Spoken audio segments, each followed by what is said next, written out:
শুকরিয়া আদায় করি বলি আলহামদুলিল্লাহ। আলহামদুলিল্লাহ। অতঃপর দরুদ প্রেরণ করি সে মহান মনিব আকায়ে নামদার তাজদারে মদিনা সরদারে আলম হাবিবে খোদা বিশ্ব নবী আখেরি পয়গম্বর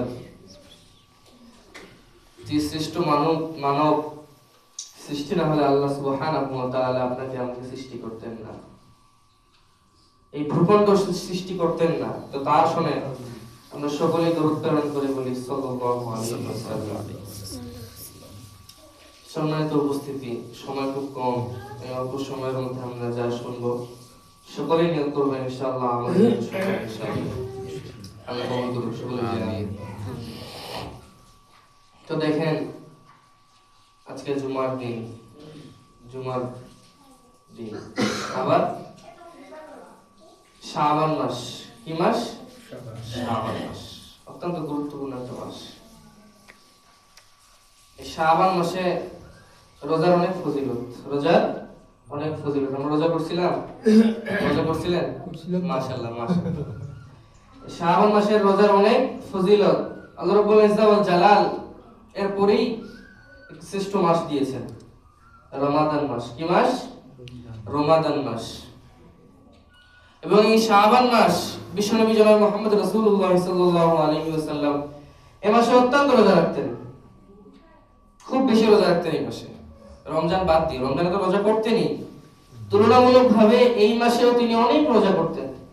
একবার সাহাবা ইকরাম রাদিয়াল্লাহু তাআলা আনহুম আজমাইন গণ বিশ্বনবী জনাব মুহাম্মদ রাসূলুল্লাহ সাল্লাল্লাহু আলাইহি ওয়াসাল্লামকে প্রশ্ন করলেন, ইয়া রাসূলুল্লাহ, ইয়া হাবিবাল্লাহ, আপনি এই শাবান মাসে এত রোজা রাখেন কেন? এই শাবান মাসটা কি খুব গুরুত্বপূর্ণ মাস নাকি? বিশ্বনবী জনাব মুহাম্মদ রাসূলুল্লাহ সাল্লাল্লাহু আলাইহি ওয়াসাল্লাম বললেন যে শাবান মাস আল্লাহ রাব্বুল ইজ্জত ওয়াল জালাল এই শাবান মাসের দুই পাশে দুই দিকে দুইটি নিয়ামতপূর্ণ ভালো ভালো মাস রেখেছেন। একটা হচ্ছে রমাদান মাস, একটা হচ্ছে রজব মাস। দুই মাসে অনেক নিয়ামতপূর্ণ মাস। তো রমাদান মাস এত নিয়ামতপূর্ণ মাস যে এই রমাদানের আগে আমার উম্মতরা যেন মনে না করে যে সামনে তো আসতেছে একটা কঠিন মাস, সামনে তো আসতেছে নিয়ামতের মাস, এই মাসে দিন রাত জেগে আমরা ইবাদত করব। তো দিন রাত জেগে ইবাদত করব রমজান মাসে, সেই জন্য এই শাবান মাসে আমরা একটু বিশ্রাম নেই, আমার উম্মতরা যেন এই বিষয়টা না মনে করে। এই জন্য আমি তাদের তাকিদের বিষয়ে তাদেরকে দৃঢ় ইচ্ছা, তাদেরকে এই রমজানের প্রস্তুতি নেওয়ার জন্য এই মাসে, এবং তারা যেন এই মাসটাকে হেলায় হেলায় না কেটে দেয়, এই জন্য এই মাসটাকে আমি অত্যন্ত বেশি গুরুত্বপূর্ণ মনে করি, যেন আমার উম্মতরা যেন হেলায় হেলায় মাসটা না কাটে। কারণ রজব মাস অনেক গুরুত্বপূর্ণ একটা মাস এবং রমাদান মাস একটা গুরুত্বপূর্ণ মাস। দুই গুরুত্বপূর্ণ মাসের মাঝখানে একটা মাস, যে মাসটাকে যেন হেলায় খেলায় আমার উম্মতরা যেন না কাটায় দেয়, এই জন্য আমি বিশ্বনবী জনাব মুহাম্মদ রাসূলুল্লাহ সাল্লাল্লাহু আলাইহি ওয়াসাল্লাম এই মাসে বেশি রোজা রাখি। তুলনামূলক হাদিসে এরকম riwayat আছে, বিশ্বনবী জনাব মুহাম্মদ রাসূলুল্লাহ সাল্লাল্লাহু আলাইহি ওয়াসাল্লাম এই মাসে 30টা রোজা রাখছেন। সুবহানাল্লাহ, এক মাসে 30 দিন। এটা আমাদের ইংরেজি মাসে 31 হবে, আবার 29 হবে, 28 হবে, এরকম না, 30 দিন আরবি মাসে। তো 30 দিনে রোজা রাখছেন, এরকম riwayat আছে।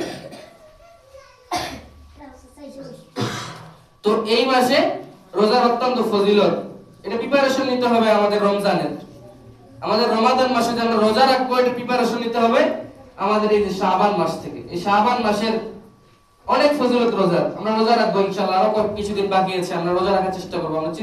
আমরা এরকম একটা অ্যাটিটিউড রাখবো অন্তরের মধ্যে যে এই যে কয়েকদিন আছে শাবান মাসের, প্রত্যেকটা দিন যেন আমরা এই যে রাত্রিটা আল্লাহ সুবহানাহু ওয়া তাআলার জন্য ব্যয় করতে পারি। এই রাত্রিটা আল্লাহ সুবহানাহু ওয়া তাআলার জন্য ব্যয় করতে পারি। আমরা শুধু মনে করি যে কি সবে বরাত, সবে কদর, এই দিনগুলোতে ইবাদত করলে কামিয়াব না, এই দিনগুলোতে ইবাদত করলে শুধু কামিয়াব না। আমরা মনে করি সবে বরাত মানে কি হচ্ছে বছরের মৌসুম, যে এই দিন ইবাদত করলে আর করা লাগবে না।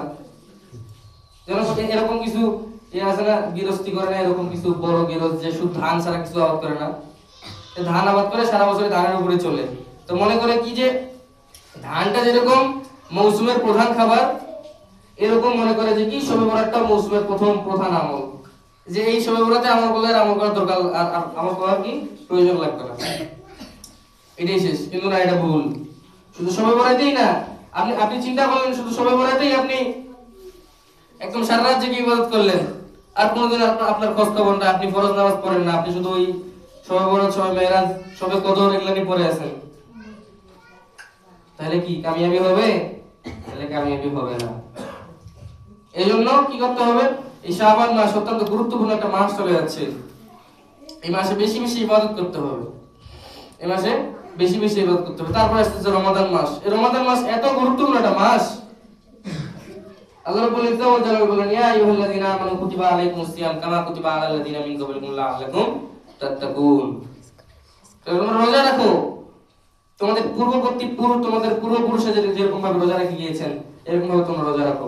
এখন রোজা কি জিনিস? আমরা রোজা মানে মনে করি যে রোজা মানে না খেয়ে থাকা, এরকম কি? রোজা মানে না খেয়ে থাকা? রোজা মানে না খেয়ে থাকা না, রোজা অনেক প্রকারের হয়। এটা বিশ্বনবী জনাব মুহাম্মদ, আল্লাহ সুবহানাহু ওয়া তাআলা তো অনেক পয়গম্বর ছিল, শত শত লক্ষ লক্ষ পয়গম্বর ছিল, যে কোনো মানুষ বা কোনো ইনসান বা কোনো জীব, কোনো মাখলুক এটা জানে না যে বিশ্বনবী আল্লাহ সুবহানাহু ওয়া তাআলার কতগুলো পয়গম্বর ছিল। তো সব পয়গম্বরের উপরে কিন্তু সচরাচর রোজা ফরজ ছিল। তো কি রকম রোজা ছিল? রোজা কিন্তু অনেক ভাগ রয়েছে। ইহুদি কার অনুসারী? হযরতে মুসা আলাইহিস সালাতু ওয়াস সালামের অনুসারী। তো এই যে ইহুদিরাও কিন্তু রোজা রাখতেন। ইহুদিদের রোজা কি? ইহুদিদের রোজা হচ্ছে যে আপনি ইহুদিদের ফরজ রোজা হচ্ছে 3টা অথবা এর থেকে বেশি বা কম, কিন্তু আমাদের 30টা, ওদের 3টা অথবা এর থেকে বেশি বা কম। যে কয়েকটা তারা রোজা রাখেন, তাদের রোজার সিস্টেম হচ্ছে কি অর্ধদিন না খেয়ে থাকা, অথবা শুকনো জিনিসগুলো খাইতে পারে, ভিজা জিনিস খাইতে পারে না, এরকম সিস্টেমে। হযরত মারিয়াম আলাইহিস সালাতু ওয়াস সালাম তিনি নিজে বলেন, সূরা মারিয়ামের মধ্যে আছেন, তিনি বলেন যে কি আমি আজকে কারোর সঙ্গে কথা বলবো না, কারণ আমি আজকে আল্লাহ সুবহানাহু ওয়া তাআলার জন্য রোজা রেখেছি। এটার দ্বারা তাফসীরে কেরামে কি বোঝায়? যে তিনি কথা বলবেন না, রোজা রাখছেন, মানে কি আমরা রোজা রাখার সময় কথা বলা হারাম নাকি? কথা তো বলা যায়। মানে তার সময় রোজাটা এরকম ছিল যে সারাদিন কথা না বলে থাকা, চুপ করে থাকা, সারাদিন একটা কথা বলে রোজা ভেঙে যাবে, এরকম রোজা। আপনারা বুঝতেছেন কথাগুলো? ভালো করে বুঝবেন। তো তার সময় কিরকম রোজা ছিল? যে সারাদিন না কথা বলে থাকা, চুপ করে থাকা, এবং খাবে দাবে সবকিছু ঠিকঠাক থাকবে, শুধু কথা বলবে না, এটাই রোজা। এখন তো বর্তমানে আমাদের ইহুদি না কি বলে খ্রিস্টান, আপনার হিন্দুরাও তো রোজা রাখে, কি বলে উপোস বলে তারা, ওরা তো রোজা রাখে। তাহলে রোজা এটা একটা গুরুত্বপূর্ণ ইবাদত, এটার প্রস্তুতি আমাদেরকে নিতে হবে এই শাবান মাস থেকে। এবং কি রোজা যে প্রকারগুলো আছে এগুলো দেখে আমাদের শিক্ষা নেওয়া উচিত যে আল্লাহ রাব্বুল আলামিন তো শুরু থেকে রোজাটাকে এরকম ফরজ করে নিয়ে আসেন, আমাদের মাঝেও ফরজ, আমাদের মাঝে তুলনামূলক একটু বেশি, কারণ আল্লাহ সুবহানাহু ওয়া তাআলা শেষ নবীর উম্মতদের কি সব অল্প কোনো সওয়াবের কাজ করলে বেশি সওয়াব, সুবহানাল্লাহ। এজন্য অন্যান্য নবীগণ তাদের উম্মতরা খুব বেশি কথা বলেও না, তোমরা কথা বলেও না, তারা খুব বেশি কি পাইতো, হায়াত পাইতো, নিজের জিন্দেগির হায়াত পাইতো খুব বেশি। অন্যান্য নবীরা তাদের কি বলে উম্মতরা খুব বেশি হায়াত পাইতো। তখন বিশ্বনবী আল্লাহ সুবহানাহু ওয়া তাআলাকে বললেন যে আল্লাহ, অন্যান্য পয়গম্বরের উম্মতদেরকে তো আপনি অনেক হায়াত দিয়েছেন, এই হায়াতের মধ্যে তারা জিন্দেগি ভর ইবাদত করবে, অনেক সওয়াব।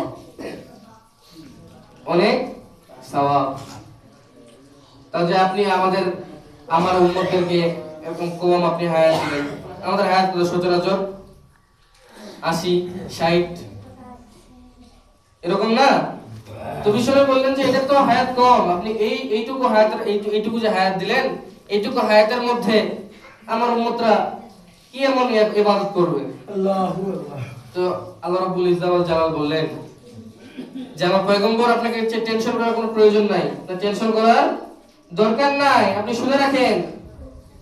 ওই যে আগের যে সমস্ত উম্মত ছিল, যে সমস্ত নবীর উম্মত ছিল, তারা এক সিজদা দিবে আপনার সমস্ত উম্মতের জন্য, ওই এক সিজদার 1000 সিজদার সওয়াব, সুবহানাল্লাহ। মানে আপনি এক সিজদা দিবেন, ওরা 1000 সিজদা দিয়ে 100 সিজদা দিয়ে সওয়াব পাইছে, আপনি ওই এক সিজদা দিয়ে সওয়াব পাবেন, সুবহানাল্লাহ। এবং আমাদের জন্য এরকম বিশেষ কিছু রাত্রি রেখেছে, যেমন সবে কদরের রাত্রি। এই রাত্রিতে ইবাদত করলে কি 1000 বছরের সওয়াব পাওয়া যায়, সুবহানাল্লাহ। এরকম বিশেষ বিশেষ কিছু আমাদের জন্য রাত্রি করছে।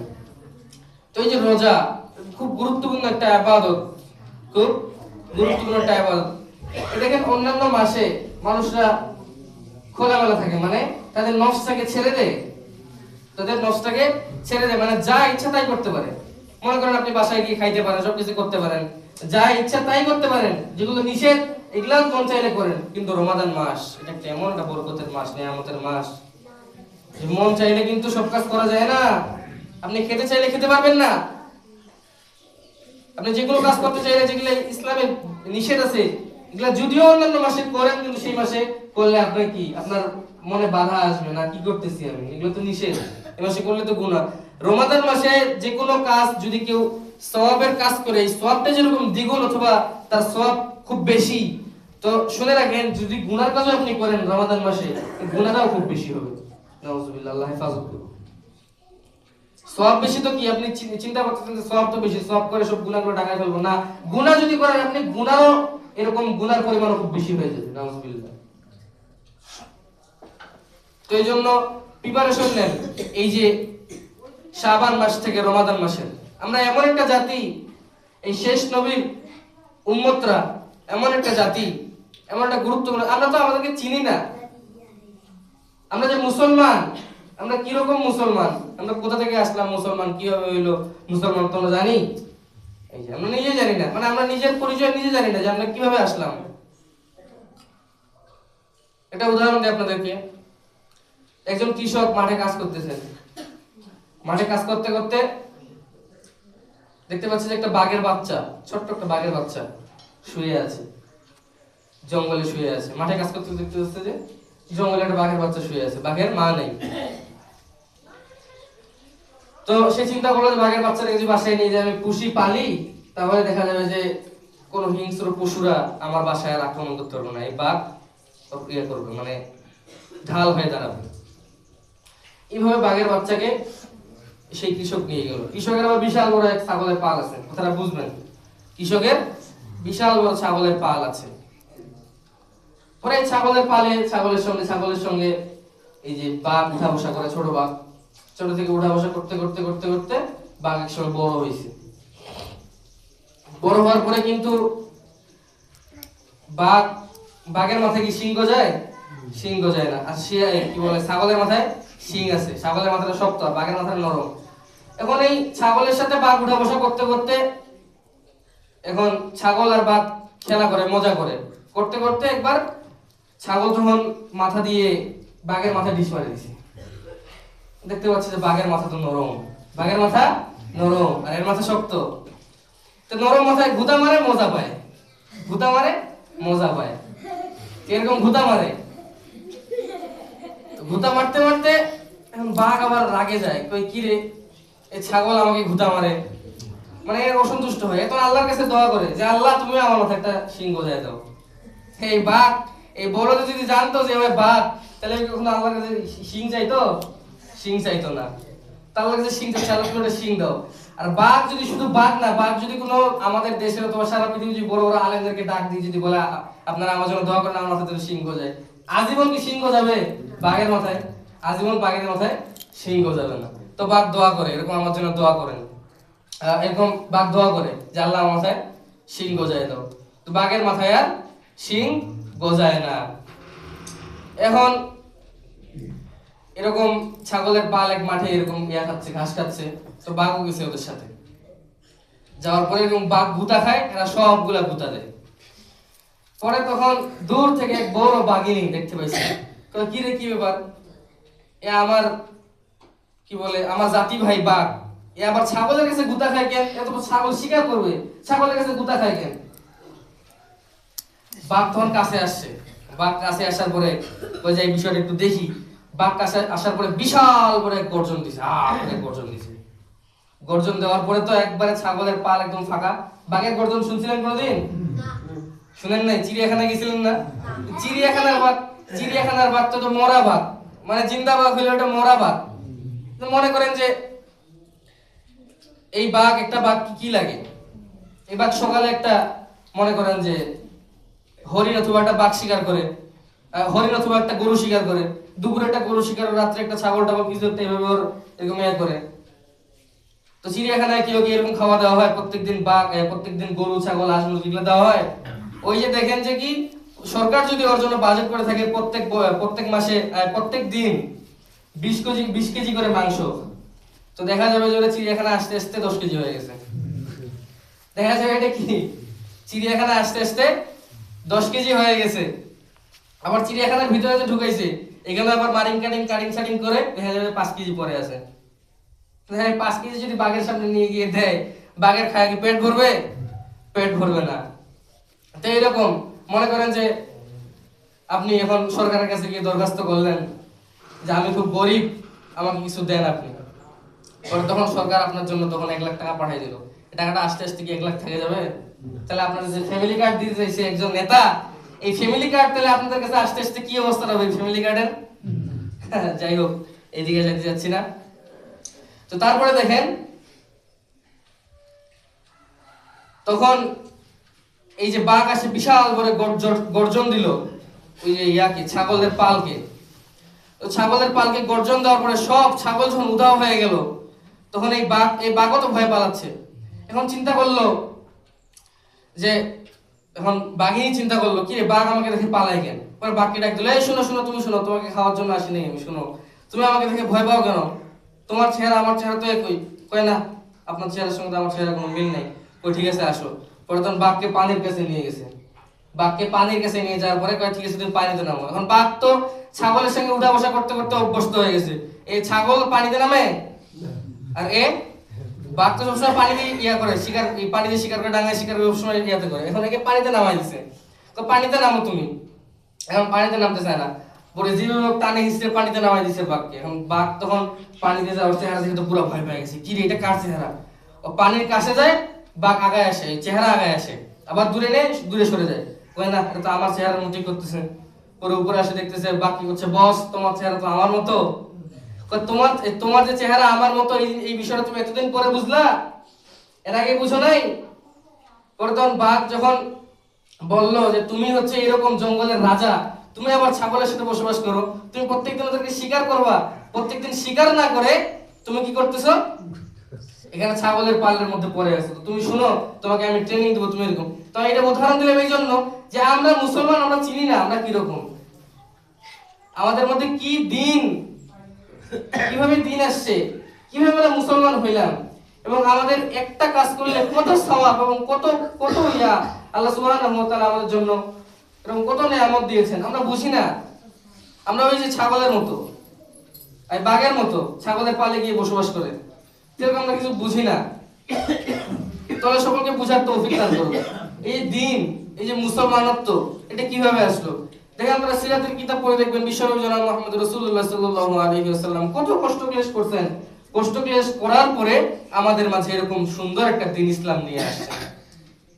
যখন বিশ্বনবী জনাব মুহাম্মদ রাসূলুল্লাহ সাল্লাল্লাহু আলাইহি ওয়াসাল্লাম কেবলমাত্র শুরু করলেন দ্বীনের দাওয়াত দেওয়া, এই দ্বীনের দাওয়াত দেওয়া শুরু করে দিলেন, এই সময় কত কাফেরদের বাধা আসলো। পরে আবু তালেবের কাছে আসলো, আসার পরে বলল যে তোমার ভাতিজা তো দ্বীনের দাওয়াত দিচ্ছে, দ্বীনের দাওয়াত থেকে তাকে ফিরিয়ে নিয়ে আসো। আর আবু তালেব বলল ঠিক আছে আমি বিষয়টা দেখতেছি। পরে বিশ্বনবীর বাসায় আসলেন, তাকে বললেন, বিশ্বনবী ঝাড়া জবাব দিয়ে দিলেন। কি বলছেন জানেন? শুনেন। বিশ্বনবী বললেন যে আমার ডান হাতে যদি কেউ সূর্য বা আমার যদি কেউ চন্দ্র আনে দেয়, আমি মুহাম্মদ কখনো দ্বীনের দাওয়াত থেকে ফিরে আসবো না। সুবহানাল্লাহ, জোরে সোরে সুবহানাল্লাহ। সূর্য চন্দ্র মানে কি? নিজের কন্ট্রোলে সূর্য উঠাবে, চাঁদ উঠাবে, এরকম। তবুও তিনি দ্বীনের দাওয়াত থেকে পিছিয়ে আসবেন না। তো এই কথা বলার সঙ্গে সঙ্গে মক্কার কাফেররা তো পুরো একবারে টাসকি খেয়ে গেল। কি রে, এই মুহাম্মদকে এইভাবে আমরা ভয় দেখাচ্ছি, জানের ভয় দেখাচ্ছি, তবুও মুহাম্মদ দ্বীন ছাড়তেছে না, নিশ্চয়ই দ্বীনের মধ্যে কোনো এরকম কোনো ভালো জিনিস আছে। পরে তাদের উতবা ইবনে রবিয়া তাদের নেতাকে পাঠিয়ে দিলেন। উতবা ইবনে রবিয়া আসে বিশ্বনবীকে নানা রকম অফার করতে শুরু করলেন, কিন্তু বিশ্বনবী একটুকু হেলে যাননি। তিনি সমানে এর দ্বীনের দাওয়াত চালাতে শুরু করলেন, সমানে দ্বীনের দাওয়াত চালাতে শুরু করলেন। এরকম হয়েছে তায়েফের ময়দানে যখন যান, তায়েফের ময়দানে মানুষদের আঘাত পাওয়ার পরে বিশ্বনবীর একবারে রক্তের সঙ্গে জুতা একবারে ফিট হয়ে গেছিল, রক্তের সঙ্গে আঠার মতো চুলা লেগে গেছিল। আল্লাহু আকবার, কত কষ্ট করছিল এই শুধুমাত্র দিনটাকে আমাদের মাঝে টেকায় রাখার জন্য, দিনটা নিয়ে আসার জন্য। কিন্তু আমরা তো বুঝতেছি না, আমরা ওই ছাগলের, এক বাঘের মতো ছাগলের পালে যে বসবাস করতেছি। আমরা বাঘের পালে, ছাগলের পালে যে বাঘ বসবাস করতেছি। তাহলে সকলকে বুঝার তৌফিক দান করুক, দিন বুঝে আমল করার তৌফিক দান করুক। পবিত্র শাবান মাস, এই শাবান মাসকে নিয়ামতপূর্ণ, শাবান একটা নিয়ামতপূর্ণ মাস, এই নিয়ামতপূর্ণ মাসটাকে ইবাদতের মাধ্যমে কাটার তৌফিক দান করুক এবং রমজানের প্রস্তুতি গ্রহণ করার আমাদের সকলকে তৌফিক দান করুক। সকলে বলে আমিন। ওয়া আখির দাওয়ানা আলহামদুলিল্লাহি রাব্বিল আলামিন। যারা সুন্নাত নামাজ পড়েন, যারা কবুল সুন্নাত নামাজ পড়েন।